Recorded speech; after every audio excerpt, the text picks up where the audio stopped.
سب تمہارا کرم ہے آقا کی بات اب تک بنی ہوئی ہے۔ اعوذ باللہ من الشیطان الرجیم، بسم اللہ الرحمن الرحیم۔ السلام علیکم ورحمۃ اللہ وبرکاتہ۔ 3 لفظ یا مالک ہو یا ملیک ہو اور پھر یا مالک ہو، یا مالک ہو یا مالک ہو، یہ دونوں پڑھے ایک ہی طرح سے جاتے ہیں پر لکھے علیحدہ علیحدہ طریقے سے جاتے ہیں۔ ٹھیک ہے، یہ تصویر میں نے اسی لیے بنا کر لگا دی ہے آپ اچھے سے سمجھ سکیں۔ اچھا، ان لفظوں کے جو صفات ہیں وہ تقریباً ایک جیسے ہیں، ان کے فائدے ایک جیسے ہیں۔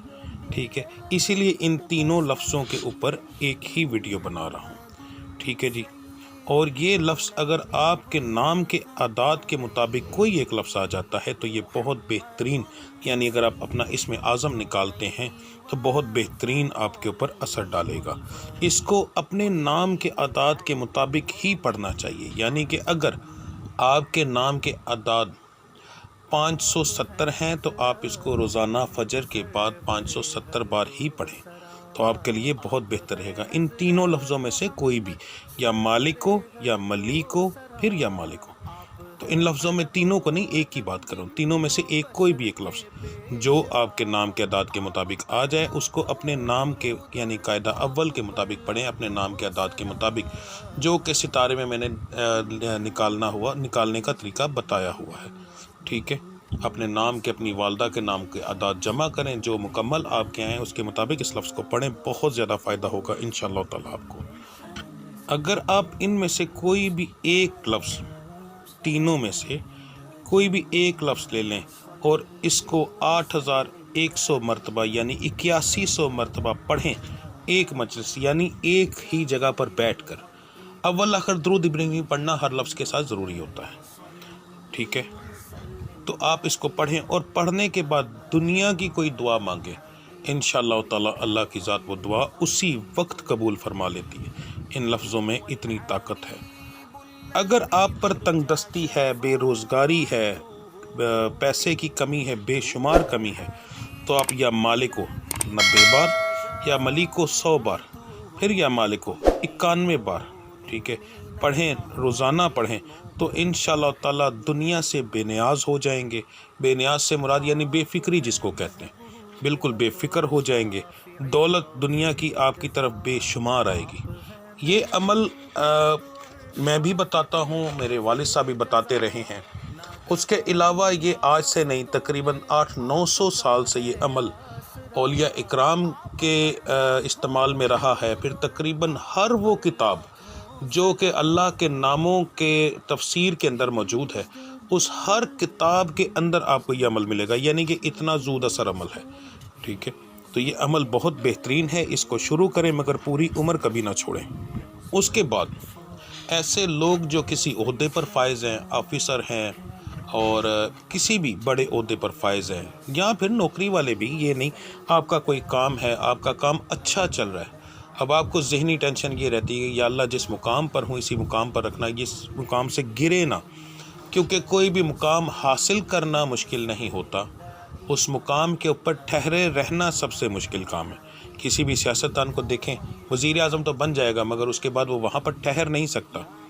ٹھیک ہے، بادشاہ تو ہوتا ہے پر ٹھہر نہیں سکتا، مرنے کے بعد تو ہر بندے نے جانا ہی، وہ ایک علیحدہ چیز ہے، پر دنیا کے اندر اگر وہ ذلیل نہ ہو، اس کے لیے اس عمل کو اگر آپ لفظ قدوس کے ساتھ یا قدوسوں کے ساتھ پڑھیں، یعنی کہ المالک القدوس، ٹھیک ہے، یہ آپ پڑھیں 620 بار روزانہ فجر کے بعد، تو آپ اپنے مقام پر قائم و دائم رہیں گے انشاءاللہ تعالیٰ۔ آپ کے اس مقام کے اندر کوئی کمی نہ آئے گی، اس میں ترقی ہی آپ کو ملے گی، کمی نہ آئے گی۔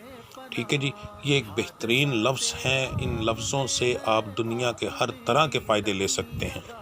اور اگر آپ صرف ان لفظوں میں سے کوئی ایک لفظ روزانہ 90 بار پڑھ لیں، ٹھیک ہے، تو انشاءاللہ تعالیٰ آپ کا دل منور رہے گا، عبادت میں کاہلی نہیں آئے گی، عبادت کرتے رہیں گے۔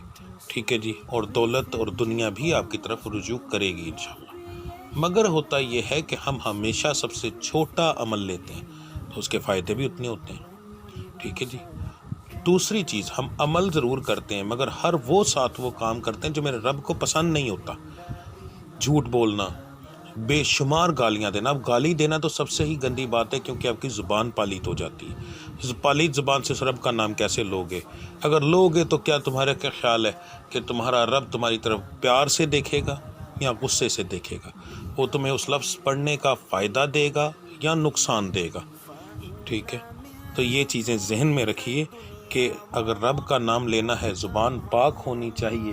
اگر آپ گالیاں دیتے ہیں تو 40 دن تک زبان پالیت رہتی ہے، مگر اس صورت میں کہ اگر آپ پھر دوبارہ گالیاں دیتے رہیں۔ اگر آپ اس رب سے سچے دل سے معافی مانگیں اور دوبارہ گالی دیں ہی نہ، تو میرا نہیں خیال کہ وہ زبان ایک سیکنڈ تک بھی ناپاک رہے گی، کیونکہ میرا رب اس کے اوپر بہت زیادہ رحم کرتا ہے۔ ٹھیک ہے جی، تو آپ اپنی زبان کا خیال کریں، اپنے ان چیزوں کا دھیان کرنے کے بعد یہ عمل کریں۔ یہ عمل بہت پرانے اعمال ہیں، کتابوں میں بھی درج ہیں، اور یہ اکرام استعمال کرتے رہے ہیں لوگوں کے پاس۔ اب یہ عمل اگر ہزاروں لوگوں نے پڑھا ہے تو ہزاروں لوگوں کو فائدہ ہوا، تو اس کا مطلب ہے یہ مجرب المجرب ہے۔ ٹھیک ہے جی، پڑھیں انشاءاللہ تعالی، اللہ کی ذات بے شمار آپ کے اوپر کرم کرے گی۔ اسی لفظ کا شجر کاری یعنی کہ یہ سونے کے درخت کا بھی ایک عمل ہے، بہت مشکل ہے، میں کبھی اپلوڈ نہیں کروں گا، مگر یہ ہے کہ بتانے کا مقصد یہ ہے کہ یہ لفظ دنیاوی دولت کے لیے بے شمار فائدے رکھتا ہے۔ ٹھیک ہے جی، یہاں تک کہ اس لفظ کا نقش بنا کر آپ نے افلاطون کا نام سنا ہوگا۔ افلاطون نے سکندر ذوالقرنین کو دیا تھا سونے کی تشتری پر لکھ کر، تو جب وہ نقش اس کے پاس موجود تھا اس کا اتنا زیادہ اثر تھا کہ سکندر ذوالقرنین اگر شیروں کے سامنے بھی کھڑا ہو جاتا تھا تو وہ بھی اس سے کانپتے تھے۔ اس لفظ میں اتنی طاقت ہے، تو اس کو اللہ کی رضا کے لیے پڑھیں، انشاءاللہ تعالی اللہ کی ذات بہت زیادہ کرم کرے گی۔ ملتے ہیں اگلی ویڈیو میں، تب تک کے لیے مجھے اجازت دیجیے۔ اللہ آپ سب کا حامی و ناصر۔ السلام علیکم ورحمۃ اللہ وبرکاتہ۔